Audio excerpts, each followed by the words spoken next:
Sección de dos superficies de revolución cuyos ejes se cortan se pueden construir mediante esferas auxiliares. Por ejemplo, si tengo una curva, por ejemplo una parábola, una hipérbola, etcétera, un trozo de parábola,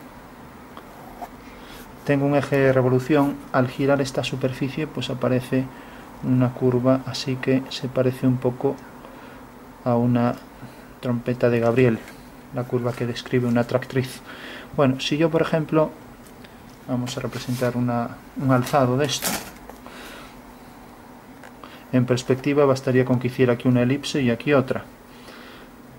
Bueno, el alzado podría ser esto, el alzado de una superficie de revolución, como sabemos que se engendra en el momento en que esta curva y este eje de revolución son coplanares, giro el eje y me genera aquí la superficie, como si fuera la base de una copa. Si quiero calcular la intersección de esta superficie, por ejemplo, con un cilindro, siempre y cuando el cilindro que se va a insertar en la superficie, pues tenga el eje también, el eje de revolución en un mismo plano que este eje, o sea que estas dos líneas se cortan, hay una forma de calcular esta intersección. ¿Cuál sería? Pues simplemente hago esferas auxiliares cuyo centro sea la intersección de los dos cilindros. Entonces, por ejemplo, cojo una esfera, por ejemplo, cojo esta esfera, vamos a coger, por ejemplo, habría que coger varias y así vamos obteniendo nuevos puntos. Bueno, la esfera tiene el centro en la intersección de ambos cilindros. Si, por ejemplo, como puedo ver, este cilindro corta a la esfera según estos dos puntos de contorno, en realidad corta el cilindro a la esfera según esta circunferencia, cuya proyección es esta recta.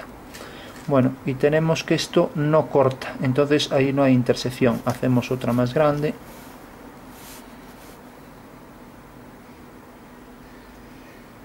Ahora sí que va a cortar, incluso si cogemos esta, bueno, vamos a coger esta que se ve un poco mejor. Bueno, en este caso vemos que corta en este punto y corta en este punto. Eso quiere decir que en realidad la intersección va a pasar por aquí y va a pasar por aquí. Bueno, por tanto la esfera corta la superficie de revolución según esta circunferencia y según esta circunferencia. O sea que en realidad si quedaran las dos piezas sumadas quedaría la superficie de revolución, el trozo de esfera y luego lo que nos queda de la superficie de revolución. Esa sería la intersección que acabamos de calcular. Y resulta que el cilindro corta a esta circunferencia según estos dos puntos.